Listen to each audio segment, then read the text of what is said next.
हर हर महादेव, हर हर गंगे, हर हर गंगे। जय शिव शंभू।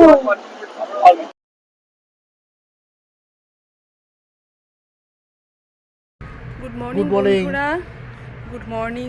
প্রয়াগরাজ থেকে বলছি। তো কাল রাতে এসে পৌঁছেছি, রাত ঠিক নয় সন্ধ্যাবেলা এসে পৌঁছেছি, উঠেছি আনমোল ধাবা অ্যান্ড হোটেল। তো এখানে রাতটা কাটিয়েছি।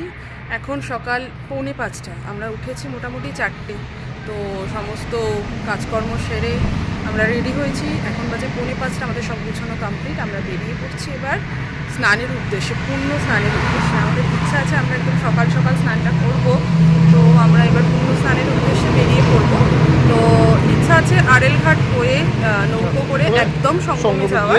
হ্যাঁ, কতটা করতে পারবো সেটা জায়গায় গেলেই বুঝতে পারবো। তো চলুন, সঙ্গে থাকুন। আমরা যাচ্ছি পূর্ণ স্নান করতে। হর হর মহাদেব, হর হর মহাদেব।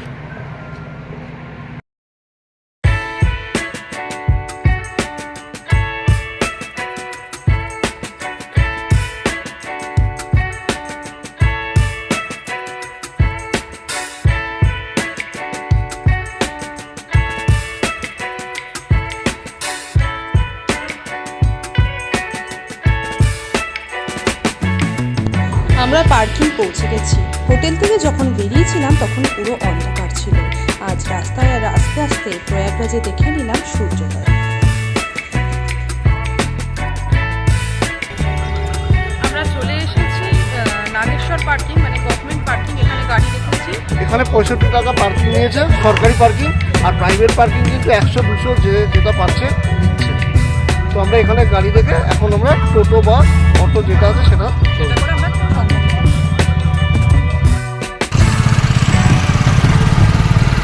আমরা এখন বাইকে করে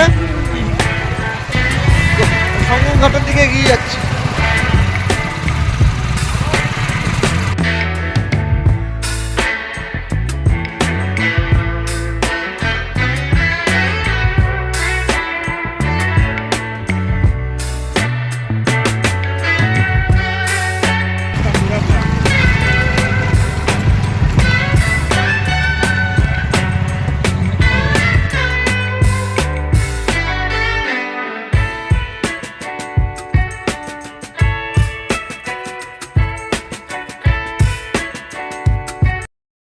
আমরা এখন বাইকে করে সেক্টর 21-এ যাচ্ছি।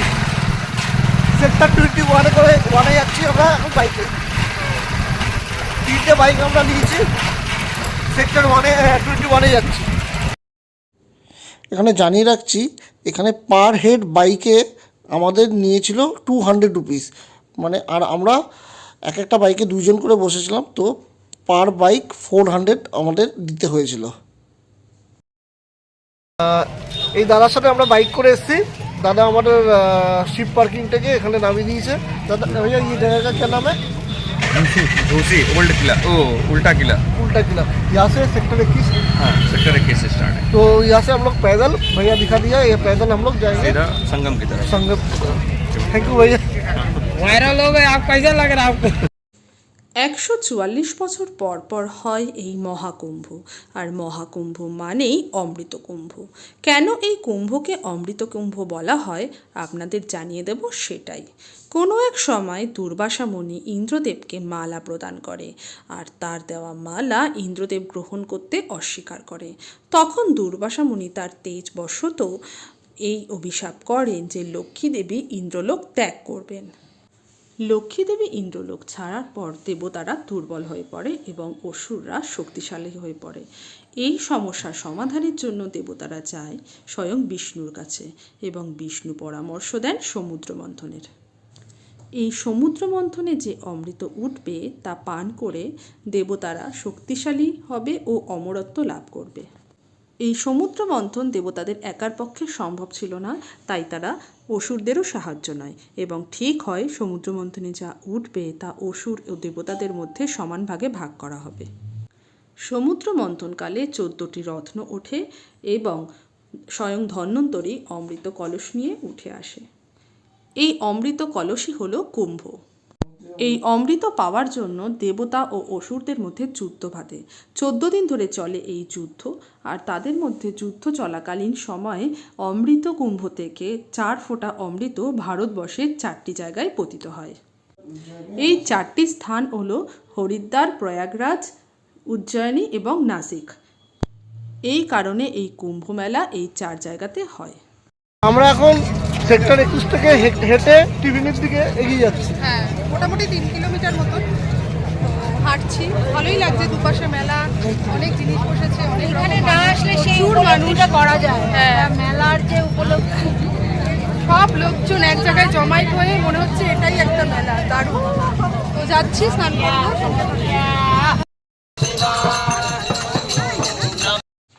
বিভিন্ন ঋষি, মনীষী, সাধু, সন্ন্যাসীদের আগমন হয় এই পুণ্যভূমিতে। এক প্রবল আধ্যাত্মিক শক্তি এখানে অনুভব করা যায়। আর এই আধ্যাত্মিকতাকে অনুভব করব বলেই আমরা চলে এসেছি এই পুণ্যক্ষেত্রে পুণ্যস্নান করার জন্য। বিশাল অঞ্চল জুড়ে এই মেলা ঘুরতে সত্যি ভালো লাগছিল। চোখে পড়ছিল নানান ধরনের জিনিস। ঘুরতে ঘুরতে মনে হচ্ছিল এ যেন এক বিশাল ভারতবর্ষের বিশাল মিলন ক্ষেত্র। এত লোকজনের সমাগম জায়গাটিকে সত্যি পবিত্র করে তুলেছে। শুধুমাত্র 3টি নদীরই সঙ্গম নয়, এখানে নানা জাতি, নানান ধরনের মানুষের এক সুন্দর সঙ্গমস্থল এবং মিলন ক্ষেত্র। মেলার দিকে এগিয়ে যাচ্ছি, সামনে দেখুন মেলা শুরু হয়ে গেছে। 1 থেকে 13 নম্বর পিপাপুল পর্যন্ত ওই পার থেকে ফিরে আসার লাইন ছিল। শুধুমাত্র 14 নম্বর পিপাপুলই খোলা ছিল ওই দিকে যাওয়ার জন্য, তাই আমরা 14 নম্বর পিপাপুল পার হয়ে পৌঁছলাম নদীর ওপারে। ঠিক বাদিকেই ছিল দশাশ্বমেধ ঘাট। এখানেও বেশ অনেকে স্নান করছিল, কিন্তু আমরা এখানে স্নান না করে আরও সোজা গিয়ে ব্রিজের তলা দিয়ে পৌঁছে গেলাম কচ্ছপ দুয়ার।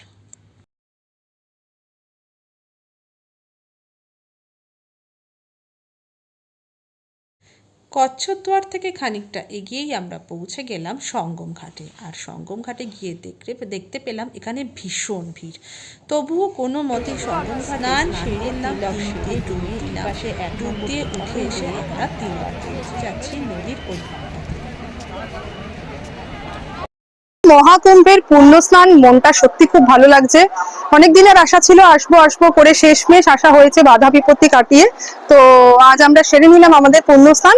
আমরা ঠিক এই জায়গাটাতে স্নান করেছি, দেখতে পাচ্ছেন প্রচন্ড ভিড়, প্রচুর মানুষ এসেছে এখানে, মানে না এলে বুঝতে পারবেন না যে এখানে ঠিক, এবং প্রচুর মানুষের সঙ্গমস্থল বলা যেতে পারে। তো এই জায়গাটা একদম সঙ্গমস্থল। ওই দিক থেকে একটা নদী আসছে, এই দিক থেকে আসছে, এবং এইখান থেকে 3টে নদী একদম এই জায়গাটা মিলিত হয়েছে, মানে প্রপার সঙ্গম স্থলটাতেই আমরা স্নান সারলাম। প্রচুর ভিড় আছে, ঘাটটা আরেকবার দেখিয়ে দিচ্ছি, ঠিক ওই জায়গাটাই একদম আমরা স্নানটা করেছি। আর এখান থেকে দাঁড়িয়ে পুরো বোঝা যাচ্ছে যে 3টে নদী এখানে এসে মিলিত হয়েছে। তো অনুভূতি ভীষণ ভালো, আর কিছু বলার নেই। তো আমাদের স্নান কমপ্লিট, আমরা এবার এগিয়ে যাব, সঙ্গে থাকুন। এরপরে আর কি কি করবো সেগুলো দেখিয়ে দিচ্ছি।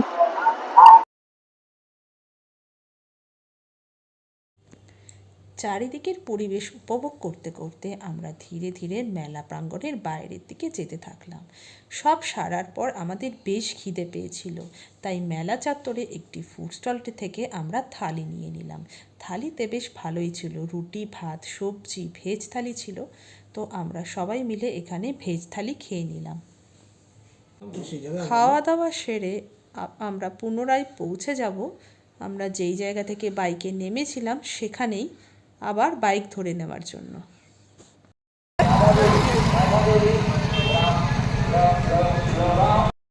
আমরা এখন আবার পার্কিং এর দিকে যাচ্ছি স্নান করে।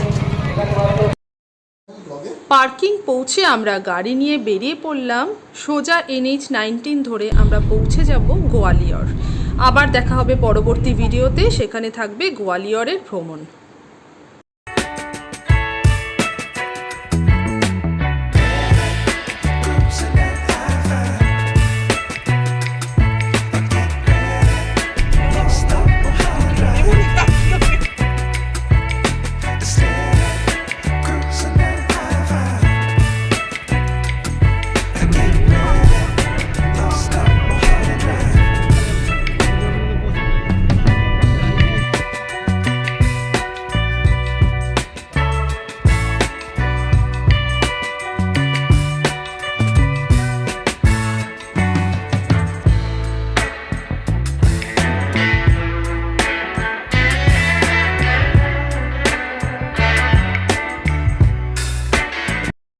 ফ্রেন্ডস এখন বাজে 11:30 আর আমরা এসে উঠেছি হোটেল সানরাইজ, একদম NH-19 ওপরে।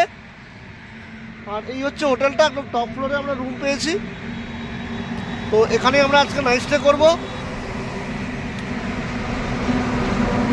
কাল আমরা গোয়ালিয়র ঘুরবো, তো সাথে থাকবেন। তো চলুন একবার রুমে যাই, রুমগুলো আপনাদের একবার দেখাচ্ছি।